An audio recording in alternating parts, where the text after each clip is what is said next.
শনিবার দিন, আমি একটা ছোট উদাহরণ দিচ্ছি, এই শনিবার দুদিন আগের কথা, আমাদের বড়ুণয়ের কলকাতা কর্পোরেশনে, সেখানে আমাদের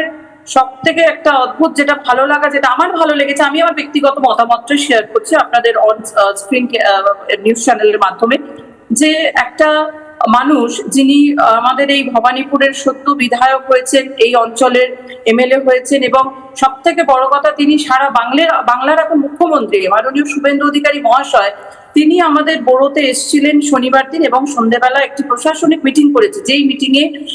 আমি আমন্ত্রিত ছিলাম, আমি গেছিলাম। যে প্রশাসনিক মিটিং মানুষের উন্নয়নের জন্য, বর্ষা আসন্ন, ঠিক তার 2-3 দিন আগেই বর্ষা হয়েছে, যেখানে প্রচুর গাছ পড়ে গেছিল, এবং আমাকে বলতে দেওয়া হয়েছে, আমাকে সুযোগ দেওয়া হয়েছে যাতে আমি আমার সমস্যাগুলো বলতে পারি। এবং ভালো লাগলো যে কিন্তু তৃণমূল কংগ্রেসের অভ্যন্তরীণ মিটিং এ আপনি সুযোগটা পেতেন না। না, একদমই পাইনি। এটা আমার বলতে কোথাও দ্বিধা বা দ্বন্দ্ব নেই। আমার সঙ্গে মনে হয় এখানে অরূপদাও একমত হবে, হয়তো জানি না অরূপদার মতটা কি, কিন্তু আমি দেখুন যেটা বললেন না, যে আমাকে বলা হয়েছে, আমি সুযোগ পেয়েছি এই মিটিং এ, আমি দাঁড়িয়েও কিন্তু উঠে দাঁড়িয়ে বলেছি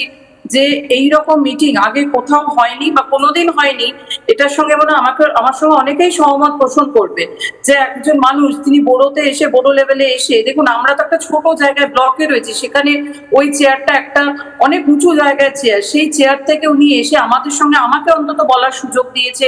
আমার ওয়ার্ডের কি সমস্যা বা কিভাবে কি প্রয়োজন আছে, মানুষের যাতে অসুবিধে না হয়, উন্নয়ন যাতে ভালোভাবে করা যায়, এই জায়গাটাই পাওয়াটা আমার মনে হয় অনেক বড় ব্যাপার। এটা মনে হয় সবাই পায়নি।